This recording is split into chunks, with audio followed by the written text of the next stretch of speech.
Good morning, boys and girls, from Black Powder headquarters and the Bojangles studio high on Sassafras Mountain. CDA presents Real Tree Radio. Welcome to a brand new, unused Saturday morning.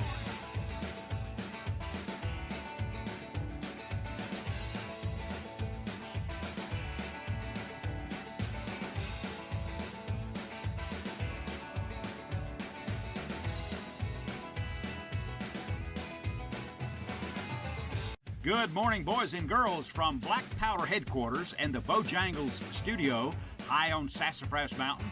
CDA presents Real Tree Radio. Welcome to a brand new, unused Saturday morning.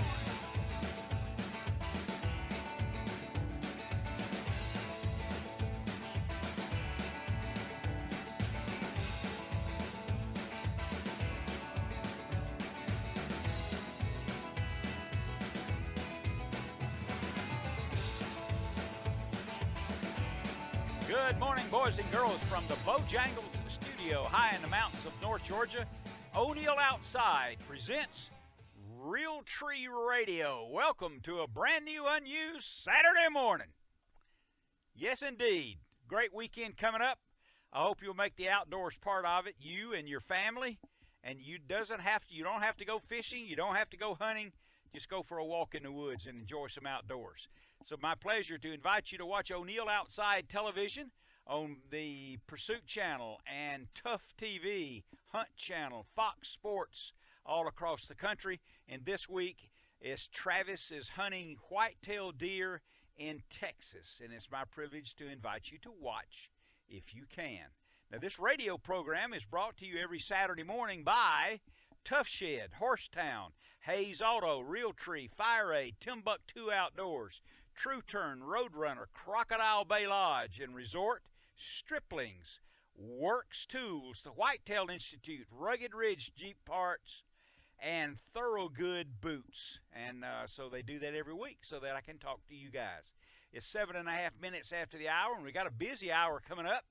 We'll have the Silent Hero Award, the Medal of Honor, and the Dodge Ram Fishing Reports, and I'm going to give you the best states for you to take a record deer this year. Straight from the people at Real Tree Newsletter. I got to tell you, if you're a hunter, want to know about the outdoors and fishing, and especially hunting, you register for the Real Tree Newsletter. That is a wealth of information about deer and deer hunting, and it's just really good stuff. Before I get out of here for the first break, it's my pleasure to invite you to go to o'neilloutside.com or Amazon, and you can purchase O'Neill Outside, People and Places Along the Way. It's a book, and I wrote it. Well, I guess I scribbled it down. And you can buy it there, and I think you'll enjoy it. I know you'll enjoy it. And you can watch this program also unfold live on Facebook this morning, and there's Woman Williams right there running that show. Good morning, boys and girls, from Black Powder headquarters and the Bojangles studio high on Sassafras Mountain. CDA presents Real Tree Radio. Welcome to a brand new, unused Saturday morning.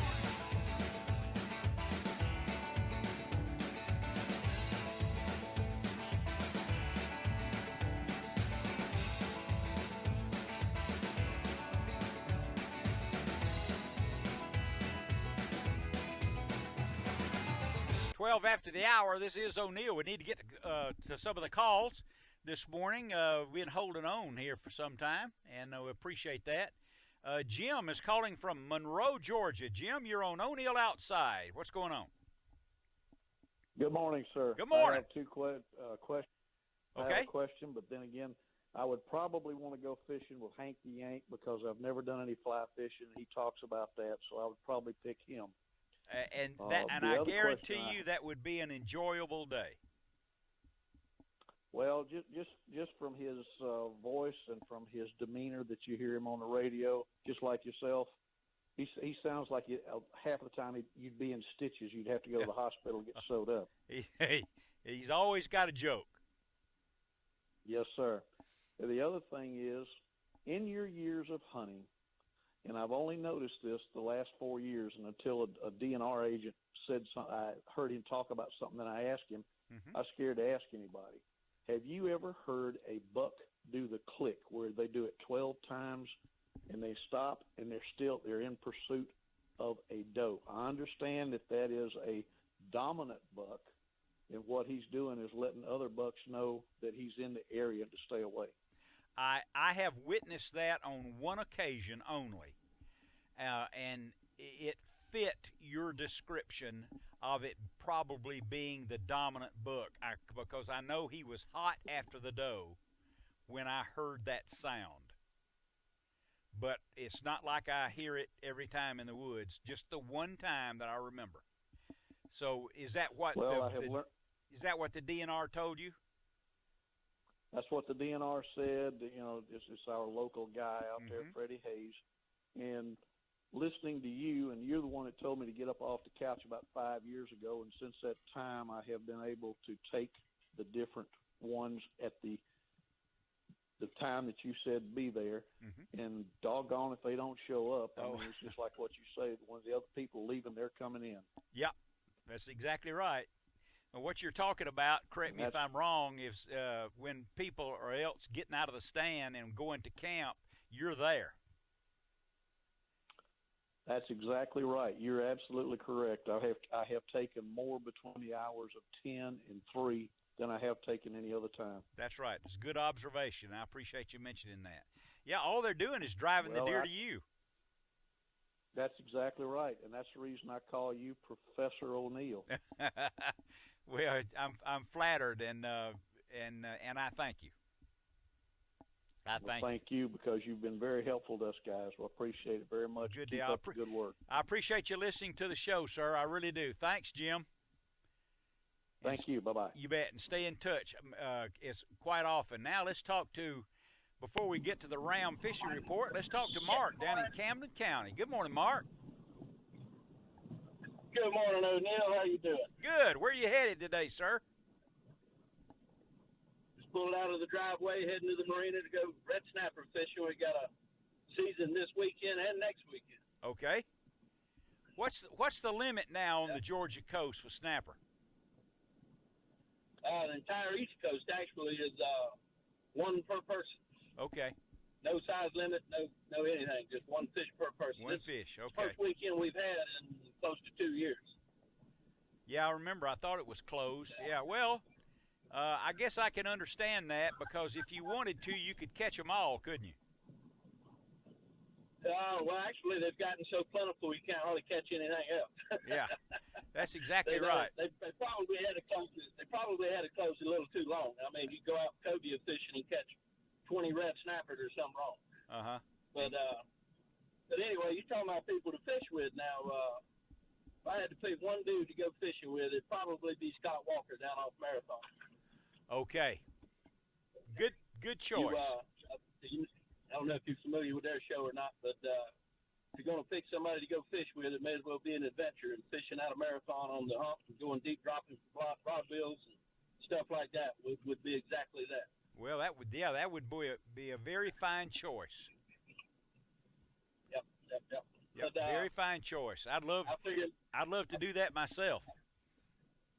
I call more than anything else, let everybody know we had a snapper season open. So this will be next weekend. It'll be a good time to line up somebody like Captain Mark, to come down and fish next weekend. We got 4 days next weekend. I believe it's Friday, Saturday, Sunday, Monday, or Thursday through Sunday, one or the other. But we're covered up with red. I mean, there's no reason you couldn't come down and get a charter and expect a 15 to 25 pound red snapper to go along with whatever else you catch. Well, that'd be worthwhile, wouldn't it? Yeah. Last time I went to the snapper banks, I had a dozen fish over 20 pounds. Good grief. And that was not even targeting them. We were actually fishing for Vermilion snapper and black sea bass, triggerfish, and grouper. Man, oh man, boy, you had them located, that's for sure. All right, Mark, listen, great call, as always. Have a good day, brother. You bet. Thanks for calling, pal. There you are. Now let's see, it's 17 after the hour. Let's jump in here for the Ram Fishing Report with Mac Farr. Good morning, Captain Mac, I'm sorry. Good morning, Captain Mac. Right, I got too many things going on here. What's happening? I hear you. Well, just enjoying this nice warm weather, getting out there doing some fishing. Typical summertime stuff all over the southeast. A lot of stripers being caught. Nothing special on the techniques. Herring on a down line, a little power reeling, a little trolling. Good umbrella bite on Lanier. It's what you got to watch and what's throwing people off a little bit. You got to get the umbrella down to 35 to 40 feet. So you're going to have to either let it way, way back there, fish a lot of line out, or weight it down, or put it on a downrigger. That's a real good option. Yeah, that sure is. And then the guys going bass fishing, it's kind of a broken record on the bass this year. Most of it revolves around 30-foot brush piles and a drop shot rig. Nothing wrong with that. I sound like that's demeaning, but that's the pattern. There's some other stuff, some of the suspended fish going on in timber you can catch with a spoon, but basically it's all about worms in the brush or maybe a jig, throw a jig down there. And the other pattern that guys might want to try that I don't think we pay enough attention to, you catch not a lot of fish, but a good way to catch a big fish is just throwing a jig over main lake humps with the top of the humps about 30 feet. That'll get you some nice bites for bass fishing. Yeah, they're holding out there off those points. Yeah, and a lot of that stuff, when you get past 35 feet on Lanier, a lot of times when they cleared these places, or they didn't clear it, they left stumps. They pushed the trees down. There's a lot of natural debris on them. It's not brush pile fishing, where you got one big dominant piece of brush that's real big. It's got stumps scattered out, old logs laying down. That's a good pattern when the fish get this deep. So the trick is finding those places. With the lake up, there's not a lot of places in that depth range. But wouldn't it be interesting on these area lakes all across the South? Wouldn't it be interesting to be able to have a current photo of what it all looks like with no water? That would be a great learning tool. And when the lakes go down, when they go down, you need to get that stuff. Take advantage of it. Yeah, there's a lot of guys that we've never been as low as 35, 40 feet on Lanier, but even 20 feet. You'll find all kind of cool stuff, stump beds, just all kind of neat stuff that you ride around all the time. It's easier to find now. Our sonar units with the side imaging make that stuff much more available. But still, if you look at it and get a picture when the lake's down, it'll pay off, no doubt. Yeah, it's like the new side imaging sonar. It's like a photo, isn't it? It really is, it's amazing. And the more I use it, the more I learn to use it, and the more I like it and depend on it. And, of course, we use it all, like now, striper fishing out in the middle of the lake over that open water. I use side imaging. I use the 360 feature. I use Humminbird 360 a lot, and that can be, it's amazing. But you can use all that. But still, like you said, when the lake's down, you can see it with your eyes, then it comes full circle. Oh, boy. Well, no doubt. All right, last question quickly. If you got to pick someone to go fishing with, please, of the television stars, whom would it be? Either still on air or in the past. It doesn't matter. Just some one of the fishing stars, tournament fisherman or a TV guy. I got to go now. Tell me. Larry Munson. Oh, there you are. You're the second guy that mentions him this morning. What a treat. That'd be a real treat. You bet. Have a great day, Mac. Man. Good talking to you, buddy. Have a great weekend. Everybody catch fish. You bet. See you later, pal. This is O'Neill. Silent Hero account when we return. Time for the Silent Hero Award, and it begins like this. Paramedic Chris Turner and EMT Chelsea Loge were treating a patient when they heard the fire alarm. Loge and Turner were tending to a patient on the 9th floor when the fire alarm sounded. Thick smoke began filling the halls, and it became apparent they find safety for as many of the residents as they could. The duo evacuated occupants as quickly as possible. I kept telling myself to stay calm, Turner said.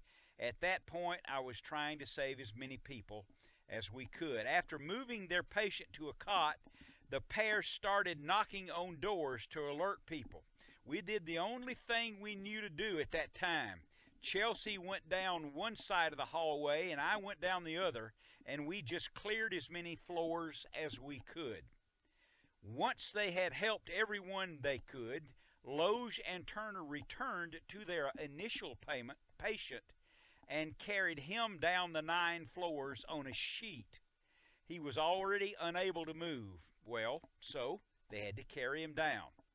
We moved him down slowly, and we did the best we could. Now, Loesch said the full intensity of what happened to them didn't hit the pair until they were out of the building. They both said they had not become paramedics or EMTs for any recognition. Silent heroes, and someone that you never heard of. They don't play football or baseball. They're not on television or radio, but they are heroes. Save people every single day. Absolutely. Yep. Okay. Whatever it takes. All right, it's 27 after the hour it is right now. And now let's talk to Henry. Good morning, Hank the Yank. What do you say? Hey, pal. How are you? Hello, Gail. Hello, Gail. Hey, sweetheart. How you guys doing? Good. We're getting better. Well, good. I'm glad to hear that. Well, I'm not gonna give you the best fishing report in the world, but I'm gonna give you an honest fishing report. This Okay. is the time of the year for fly fishermen where we're really in the summer doldrums, probably for the next, I'd say the better part of 6 weeks. I'll tell you what you can do in North Georgia right now if you're a fly fisherman. There's a lot of things you can do, but none of it is going to be really spectacular, maybe one thing. So the trout fishing on the Chattahoochee is still pretty good. It's not great, but it's okay. That's below Buford Dam. Mm-hmm.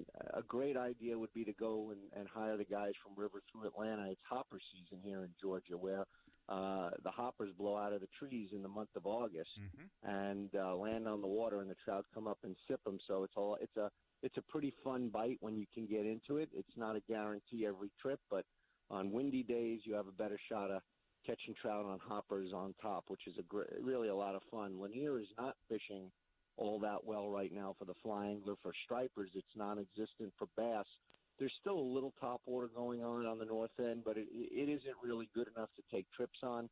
You could go out if you just wanted to go and, have a nice afternoon or a nice morning on the lake for a few hours, early and late, and catch a few fish. The striper fishing on the river is winding down this time of year, too. Those fish that are coming up from West Point all through the Atlanta system up to Morgan Falls are starting to head back down. So you can still catch a few fish, but they're certainly not ganged up like they were earlier. Same up at Unicoi. The guys up at Unicoi Outfitters had stripers all the way up to Helen from Lanier, and those fish are starting to make their way down as well. So the striper fishing for the fly rodder is just men's amends. If you were going to do anything over the next 6 weeks, O'Neill, the thing to do is to probably go up to Unicoi Outfitters and book a trip with those guys and go shoal bass fishing on the Chattahoochee. That would be the trip to do over the next 6 weeks. And shoal bass are a native species to Georgia, and they fight harder than a smallmouth. They are probably the toughest fighting bass. You've caught them, haven't you? Yes, I have, and they are great top water bait taker, and they are chunky little fighters, I'll tell you. And they are just it's a native species to the state of Georgia only. So that's correct. One thing that anglers could do right now is that's probably your best bet. If you want to take any sort of a guided trip fly fishing over the next 6 weeks, I would say Unicoi Outfitters and a shoal bass trip probably be your number one shot. And we're just going to take it. We're still carp fishing a little bit as well. But even that, as we get into summer, the carp on the Chattahoochee River for us start feeling a lot of pressure from all the kayakers and paddle boarders. And, so when they get up on the flats and people are paddling, even though they're not being fished to, they're feeling the pressure of an unknown, boat going by. So they get a little spooky. I'll bet.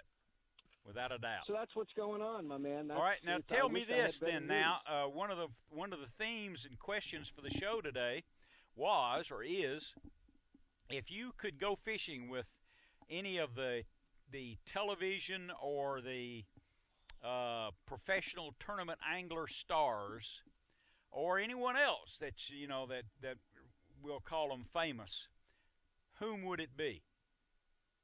Well, that's a good question, boy, and I've been listening to the show all morning. I've actually thought about what I would say if you asked me that. Okay. I've been blessed, O'Neill, that I got to fish with Lefty Kreh, who was on television for a lot of years and had shows, and I was fortunate to have fished with him many times. So I was lucky enough to fish with my hero. and feel blessed even though he's not with us anymore. But if I had to pick somebody that I hadn't fished with, that I would like to fish with, it would probably be Jose Wajebe, who is no longer with us either. The Spanish fly. I would love to have fished with Jose one morning or one afternoon. He was just a great. I knew him, and he was a great guy, but I never got to share a skiff with him, and I would have loved to. Yes, I remember him, and I used to really like his show because he always played classical music. That's right. That's right. He was really. He died in a plane crash, unfortunately. Probably about 7 or 8 years ago. We lost Jose. Way too early. Yes, he was. That was a very entertaining program. Yep, it certainly was. And all right, pal. Correct. One more thing though. Correct me if I'm wrong. I met him on a couple of occasions, and if I remember correctly, he wasn't a big guy at all. He was a little fellow, wasn't he? Yeah, he was. He was not a big guy, but boy, did he fish big. Good answer. All Good right, answer. pal. Listen, you guys have a great weekend, and we'll speak to you next week. You bet. Glad you called, my good friend. I'll see you soon.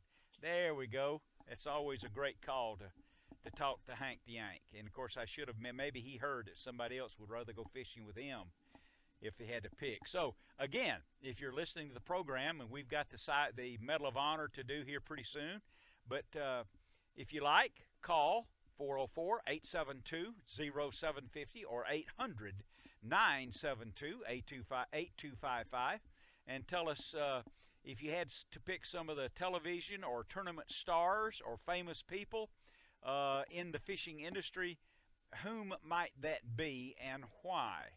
I thought it was an interesting topic this morning. It's 33 after the hour. Yes, ma'am. Do you want some of the Facebook comments? I'd love to. Yes, please. My computer screen is frozen up here. I've got to do it off my iPad. Let's Okay. see. I would like to fish with, according to Greg Canup, with O'Neill, of course. My grandpa always said to be around people you respect. I can't think of two people I respect more than the two of you, and I have learned more from O'Neill than I have from anyone else. Well, thank you. That was very kind. And Jeremy Leach said he would like to fish with Bill Dance. He's been watching him since he was a kid, and he always loves the bloopers at the end of the show. Let's see. Robert Ferris would like to go fishing with you and Milton Crabapple. Now, that would be a hoot. That would be a hoot. Would. Okay.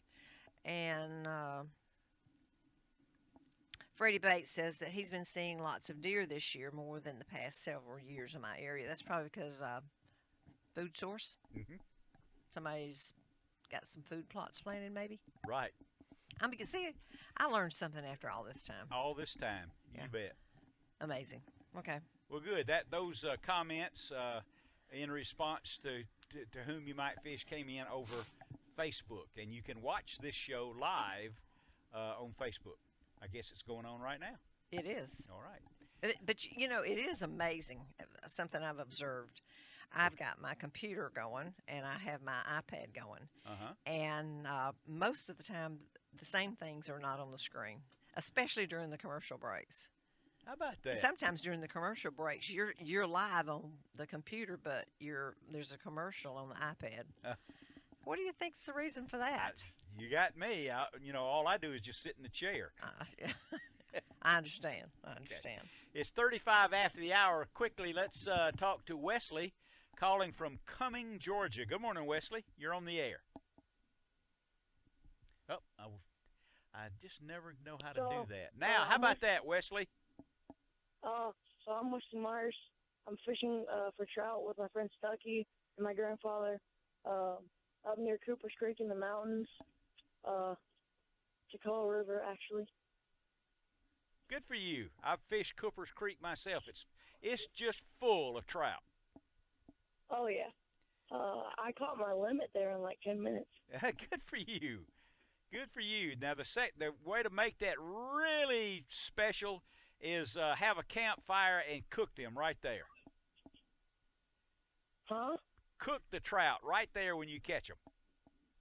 That's unfortunate. We didn't bring a stove. Well, you can next time. Keep that in mind. Hey, thanks for calling, Wesley. I wish you luck. Cooper's Creek. I fished Cooper's Creek about 60 years ago, and it's still going strong. Cool. Yeah, you bet. Thanks for calling, Wesley. Call more often. I'll love to hear from you. I think Okay, that's the bye. I think that's the first place I ever remember you fishing when I first knew you. Oh, yeah, You'd go Cooper's to Creek. Cooper's Creek. That's with, when I was in college. Yeah, I would with go to Rick Cooper's Hobbins, and Creek. y'all would cook on the bank after you caught the Cooper's fish. Creek. How about that? Okay, it's 36 after the hour. We'll be back in 3 minutes, and we will have the Medal of Honor tribute. Okay, the Medal of Honor, Jacqueline Lucas, pardon me. Medal of Honor for August the 11th, 2018. For conspicuous gallantry at the risk of his own life, above and beyond the call of duty while serving with the 1st Battalion, 26th Marines during action against enemy Japanese forces on Iwo Jima, 20th February 1945.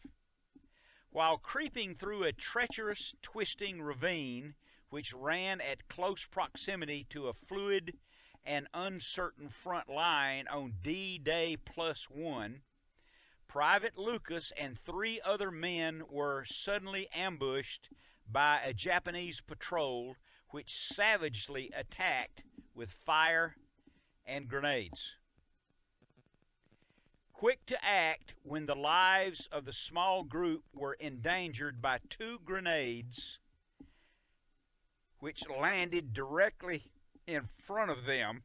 And here's the part that you may be surprised. You can guess what happened next with a surprise. Private Lucas unhesitatingly hurled himself over the grenades and then pulled the other grenade under him. Wow. Talk about a hero. Yeah. He is under him and absorbing the whole blasting forces of the grenades in his own body in order to shield his comrades from the concussion and murderous flying fragments. He gave up his life He certainly did. for his comrades. Okay. 404-872-0750-800 972. I apologize sometimes, guys. I can't get through those. I've heard that this week that there's going to be a Medal of Honor presented by President Trump in the next month. Yes. And I was especially touched at the end because they said they did not know how long. They thought he had died immediately. Mm-hmm. They did not know that he kept fighting after they thought he was dead. Mm-hmm. They saw that from a drone. Mm-hmm. And then, of course, he did eventually die, but he kept fighting after they thought he... And we'll deal with that in the next couple of weeks, maybe next week or the week after. Yeah, I think his name was Chapman. He was Special Forces. Yeah, 16 years ago, was that the one? Yeah. Yeah. I think that's part of the... it was part of that movie. I've forgotten the name of it now. Yeah. It was Yeah. part of the movie. Okay. 43 after the hour. We had a lot of people call this morning about the television stars or whomever they might have an opportunity to go fishing with. Bill Dance, of course. Jimmy Houston was mentioned. Surprisingly, Larry Munson was mentioned a couple of times. Grandfathers, always mentioned, of course. Henry Cowan. And we're always interested before the show ends this morning with whom you might pick. If you had an opportunity to pick one of these stars to go fishing for a day, whom might that be and why? I know it was mentioned Bill Dance and his bloopers. And I have had opportunities before myself the suggestion to do a blooper tape. I'm not going to do it. Bill has that. Yeah, he does. Bill has that one, right? Yeah. And one of those reasons is Bill's just that way, okay? Those things, some of those, a few, I understand, of those are reenactments, but most of them are not. And that stuff just doesn't happen to me. I talk poorly and use poor grammar and make mistakes and get hung up and things like that when I'm fishing or make a mistake hunting. But I'm not a blooper guy. I don't close the door on my rods and reels. I don't put. You probably shouldn't have said that. Uh-oh. I know one of them, which is so funny, that Bill is in the studio and he's trying to do an ad for some rods, and he puts the rods up into a ceiling fan. One of them that you can watch on television is when he's doing an ad, doing an intro or something, and he's walking around the back of the truck, and he runs into the trailer hitch. Yeah, you know that felt good. Oh boy, and it looked like it was true. I mean, he slammed it. But that's just Bill. Yeah. I know that a few years ago we were at the ICAST show. Maybe you were there that day. I don't remember. And part of his dentures fell out. Oh, no, I didn't see that. Yeah, no. He had a plate or a partial denture on the top. And he's over there doing a seminar and entertaining people in the booth, and his teeth fell out. That's just Bill, okay? Oh. But it happened to be a dentist available close by, and fixed his teeth for him and brought him back to the show. Well, bless his heart. Yeah, you bet. Oh. Somebody said they'd like to go fishing with Louis Grizzard. Oh, my goodness. How about that? That's a surprise. I miss his humor. I would love to hear his take on what's going on in the world today in politics. Oh, my gosh. Yeah, all of the political stance with Trump and Hillary and all that. Yeah, I'd love to hear what. Yeah, I'd like to hear what he thought about that. I remember one of the columns. Now, what we're talking about here is, Louis Grizzard probably died 15 years ago. No, he died 24 years ago. Wow. Because he was in the hospital when I was. He was a columnist for the Atlanta Journal and Constitution, just an observation columnist, and he was a Bulldog fan, and he was humorous and observant, and it was always entertaining to read the Louis Grizzard column. And if you're a Georgian, I'm sure you probably remember it. I remember one of his most famous columns. It was after Georgia Tech played Georgia in the last game of the season on a Saturday. And his column, I believe, always came out on Monday. Doesn't matter. But it was a couple of days after the game. And his whole entire column on that page was, I don't want to talk about it. I remember that. I'm not going to talk about it. So, and rumor has it that his ashes were spread out on the football field at Sanford Stadium. Yep. I don't know. Under the cover of darkness, I might add. I don't know. Yep. But it could be. It's 48 after the hour. 4:04. Okay, this will be an interesting call. Let's talk to Mike. Let's talk to Mike on O'Neill Outside. Good morning, Mike. Hey, O'Neill, I was just calling. I hadn't talked to you in a long time. Y'all were talking about who would you go fishing with. Yes, please. If you could go fishing with anybody, I think I'd go fishing with the greatest fisherman of all time and ever will be. Okay. Our Lord Jesus Christ, because you know he's going to catch something. Well, yeah, he knows exactly the side of the boat to throw the net on. That's right. Y'all's show is just a wonderful asset to listen to. Always encouraging folks to take kids out. And back in the 80s, late 70s, early 80s, here in Georgia, there was a program called Royal Ambassadors through the church. I remember that. and it was huge. I mean, every kid in the neighborhood was part of it. Uh-huh. And even kids that didn't go to church, their parents would drop them off with the Royal Ambassadors when we went camping on the weekends, so they'd have a free weekend. How about that? It was a great opportunity. I remember that. Sure enough. I wouldn't trade those times in my life for nothing. But for whatever reason, it went away, and they came with something called Iwanas, which didn't do much camping at all. Mm-hmm. And, you know, my parents put me in Royal Ambassadors because, well, we couldn't afford scouts, and, you know, I can't afford scouts for my son. Because, I mean, it's $50 for this or $60 for that.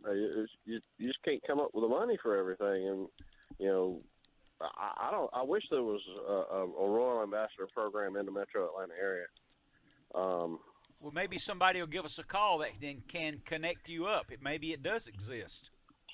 Well, I've been looking at you know, some of the closest places I've seen active when you Google search it. There's Royal Ambassadors in Texas. Oh, I'm not surprised. Seems to be pretty big up there. Have you ever been to Texas and spent any time with anybody that lives there? I used to work spraying herbicide on the railroad track right away. I've pretty much been all over the country, but not extensive amounts of time. Okay, I just bring it up because you talk about the people that were involved in Royal Ambassadors, and I take the opportunity when it's conveniently to state it. If I didn't live in Georgia, I'd live in Texas. Amen to that. Yeah, I really I figure if the end of this country comes, and you know the apocalypse that some of the preppers are talking about comes, I'm going to take my resume and go and at the border. I'll be applying for application for citizenship of the great state of Texas. Yeah, the Republic of Texas still have the right to secede or something like that. There you go. Hey, good call, my good friend. Thank you very much. Yep. We'd know Jesus would know what side of the boat to throw the net on, wouldn't he? Yes, sir. You bet. Thanks for calling, pal. See you. You bet. There we go. Now, let's see. We've got some things. I wish I knew how to work that a little bit better. 404-872-0750, 800-972-8255 for O'Neill Outside. It's 52 after the hour, and I've got to get out of here in a minute, but let me take this opportunity for some self-promotion. If you would visit O'Neill Outside website, O'Neill Outside, two things. Number one, click on the book cover. It's called O'Neill Outside, People and Places Along the Way. It's a book I wrote. It's a personal observations, and I know you will enjoy it. Secondly, on that page, at the home page of O'Neill Outside, is the Zach Brown Southern Grind guest book for you to use a comment or a question or an observation so that and it will be sent to me, and we pick those, and the ones that we use on the television show, Zach Brown will send you a Jackal Black and Tan knife, and they are really indeed very, very special. So go to O'Neill Outside, and beyond that, I guess that's enough self-promotion, and it's 53 after the hour. Anything left on Facebook before we go speak to Mike? No, I don't see anything right now. Okay. One more thing. If you're not hunting or fishing, go for a hike in the woods. Take the children with you, your family. Be sure they're covered in bug spray and everything so that they can enjoy it. And just sit in the woods and be quiet. And the woods will open up around you. Okay, welcome back, everyone. It's 57 after the hour. Another Saturday morning is now history. I hope you enjoyed it. We had a lot of calls, a lot of people recommending Bill Dance and Hank Parker and other fishermen to be partners, if you will. Next week, we'll talk about hunters. Who might you want to go hunting with if you had to choose?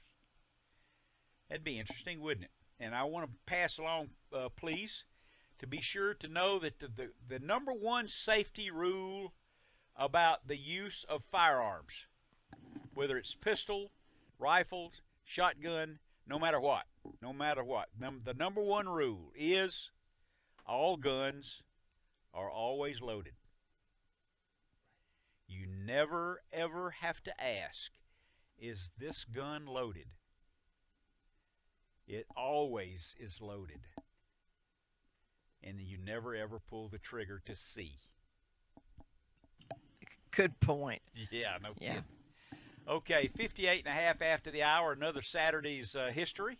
Woman Williams and Karen Green, Paul at the WSB studio, Brian with a birthday. I think Brian's about 35 today. He aged 5 might years. Be a little bit older than he that. aged 5 years doing this show. Like that. Today. So, would that be about right? Yeah. So everybody today. have a great weekend, and we'll see you next week. And keep this in mind. If you're too busy to go fishing or hunting and take a kid along, let me tell you something. You're too busy and you're missing out on what the outdoor lessons have for you.